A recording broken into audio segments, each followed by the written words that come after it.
Roy decided to move his family to a remote farm, but the moment they arrived, they saw an old, desolate house, looking like it had been abandoned for years.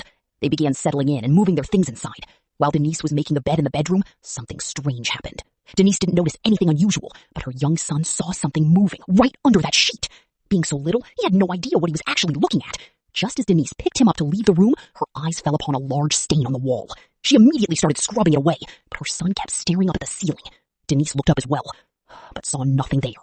The next morning, Denise woke up to find that the stain was mysteriously back. Meanwhile, as her son sat eating breakfast, he spotted a terrifying reflection in his spoon.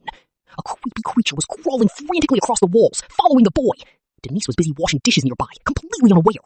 Step by step, the creature lured the boy right to the basement door and suddenly vanished. Just then, Denise realized her son was missing.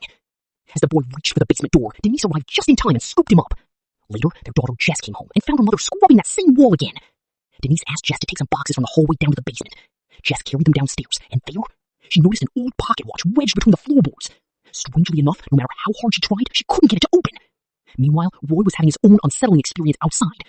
Roy stepped out and noticed a flock of crows pecking at the seeds in his truck. He quickly grabbed some rocks and hurled them to scare the birds away. But as he started unloading the seeds, he looked up and froze. The entire truck was covered in thousands of crows. Suddenly, they swarmed him in a vicious attack. Right then, a gunshot echoed from the distance, and the crows scattered. It was Burwell, a man looking for work. Since Roy needed extra help on the farm, he hired him on the spot. One day, when only Jess and her little brother were home, that strange flock of crows began gathering on the roof once again. Later that night, while Jess was making dinner, she suddenly heard odd noises coming from upstairs. She called out, asking who was there, but there was no answer. And then, all of a sudden,